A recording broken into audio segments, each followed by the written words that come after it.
all that we hold so dear at this wonderful time of the year.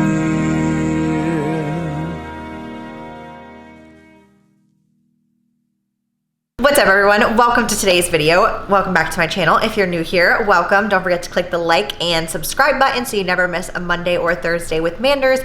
In today's video, I am talking about the Fitbit Sense. Now, I did a first impressions, half kind of review unboxing video here on my channel when it first came out, and I got the pre-order and I opened it all up and I was jazzed about it. However, this is actually going to be, I think, my first time reviewing a Fitbit style of something that I actually kind of feel disappointed with. I'm just gonna be honest. I had very, very high expectations for this Fitbit Sense. I made the upgrade from my Versa 2 to this one instead of going from the Versa 2 to the Versa 3. And I was just like super pumped about all the changes, and in all honesty, I don't think that it lived up to the hype. Maybe just my expectations, I don't know. But either way, we're gonna jump on into it. We're gonna talk about some of the things that they've changed, and we're just gonna talk about why I don't think I made the right decision. So the first thing that I wanna mention is just me being super picky, and it's honestly probably my own fault. I have done everything under the sun with these Fitbits, like with kettlebells, dumbbells, CrossFit, Olympic weightlifting, swimming, running, all the things. And I've never broken the screen on a Fitbit until now. And again, this is totally probably just me being picky, but I'm gonna show you. And I don't actually know what exactly did it, but somehow I cracked the screen, which is super disappointing because of course I didn't get the freaking protection on it. So I'm like, ugh. Anyways, that's my first qualm. Let's just talk about the actual improvements, like what they did for this Fitbit in comparison to the other ones that, in my opinion, is definitely an upgrade or an improvement. First being the battery life. Battery life on this guy lasts almost 6 days, which is incredible. That was one of my biggest issues when I was testing out the Apple Watch, and I mentioned that in my previous Fitbit Sense unboxing video. I can't deal with the freaking 18 to 24 hour battery life. I don't want to have to charge something every single day. And with this one, they definitely made the battery life better, which it already was fantastic to begin with. For this one, if you don't have your notifications like texts turned on or other things that you can have the notifications on, you will get pretty much 6 full days out of it. The only time you wouldn't is if you have the setting of the always on display, which is now a new feature that they offer. And in that case, you're gonna get a significantly less battery life. Okay, so the Fitbit Sense that I got is the rose gold one, or white gold, whatever it is, and it is $330. So with that big of a price tag for an item like this, I think maybe that's also why, you know, like coupled in with the aesthetics, I thought it was just gonna be like mind-blowing, you know? So along with the improved battery life, they're now offering more in-depth sleep analysis, which I'll pop some up here on the screen so you can see kind of the difference. However, I will say that in order to get the most out of these new features or more detailed features, which we're going to talk about here in a second, you really do have to be subscribed to Fitbit Premium. So, and I know this is kind of controversial because the reason why a lot of people didn't necessarily love the Whoop is because they didn't want to pay the monthly fee, right? So now Fitbit, instead of just being a Fitbit, it's now either a $9.99 monthly subscription to Fitbit Premium, or you can pay for the year, which is $79.99. So in addition to the 6-day battery life, they did add built-in GPS, which is obviously something that a lot of people, specifically runners, were wanting in this watch. And they now added a feature which you have to either download a watch face or a third-party app to load onto the Fitbit for your oxygen saturation levels. So along with those added things and those added metrics, like I was saying, with the more detailed analysis, you also have the heart rate variability, your breathing rate, and your skin temperature. So in this little section of the app called your health metrics, this is where they've added those additional metrics that they didn't have before. So like I said, if you're somebody who truly cares about seeing those trends, it is kind of similar to the Whoop. They have, like, you know, your new stress management score, which is kind of similar to the Whoop strain. And I know like a lot of companies are doing that nowadays. This is not anything that like Fitbit created or Whoop created.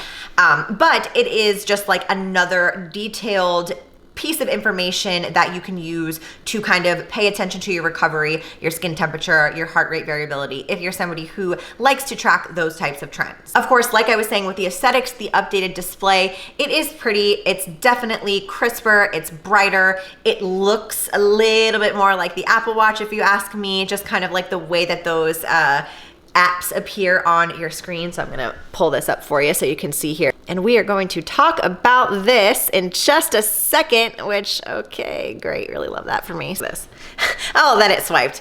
We'll get into that. Here is what the apps look like when you are swiping through your Fitbit. Also, Find My Phone, that was not on there before, it's pretty cool. Ooh, there we go. Okay. So this is how it looks, and that's the main screen. Obviously, like I said, graphics, much nicer, much crisper, cleaner, and it is pretty, I will give it that. Since I already have the watch off and I have my charger actually right here, I'm gonna show you the other improvement that they made is the magnetic charging dock, which you just kind of like snap your watch on just like that, and that's how it charges. Those are the things that I feel are definitely a solid improvement. However, let's talk about my dissatisfaction with this. First thing, we're gonna talk about the bugs. If you look at any updated Fitbit Sense review, you will see that pretty much the top complaint for almost every single thing is that there is a bug issue, both in the app and in the watch. Now, in the app, they are working on the improvements. So I've done probably like 5 or 6 app updates since I've got it, which has only been, I don't know, maybe a month and a half, which is a lot. And on the actual watch face, the reason that I say it's buggy, I guess you can also kind of refer to this as screen responsiveness. It's not as responsive as you would think, especially for the price tag. I will give Apple Watch that. When you are touching your watch, it's very sensitive to touch. The Fitbit, like, as you can kind of, I don't know if you'll be able to see from this far away, like, you have to kind of like, so with that being said, I was disappointed by the screen in that sense with the touching of it and trying to swipe through. And sometimes it will just kind of like crash, like in the middle of a workout. If I'm trying to swipe through something to find, it like freezes and it's almost like it can't keep up, and then it just shuts out. And I'm like, all right, cool. The next, what they consider to be an improvement, I think to be a pain in the ass, is their side button, or honestly lack thereof side button. They made this very interesting indent, and if you didn't watch my other video, I'm gonna show you real quick up here what it looks like up close. This is now the side button, and in order to press this button just right, you need to have it at the exact angle. It has to be enough pressure to where you're actually pushing it like a button, but not too much pressure. And I just have to be honest, I don't like it. It annoys me, and this is the first time that I have this issue of it hitting the button when I'm working out. So like when my wrist bends back, you know, if I'm doing like handstand push-ups or snatches, whatever, my skin will push up against the little indent and it will buzz and buzz and buzz. And it is so annoying. So in order to fix that, I can turn it upside down, which again, me being a little bit picky, that's just annoying. But I feel like for how much you actually have to like push it when you're trying to push the button, it pushes so much when you're not trying to push the button. So I don't know, that could just be me, but just maybe because I have very flexible wrists, that just annoys me. Next up, people mentioned this when I was looking at other people's qualms. I love that word, I don't know why. But when I was looking at what other people were not loving about the Sense, they were saying that their straps popped off so frequently. Now, I will say I have not had this issue. So they made changes to the way that the band hooks onto the back of the Fitbit, and you kind of push this little button in and then you pull it off.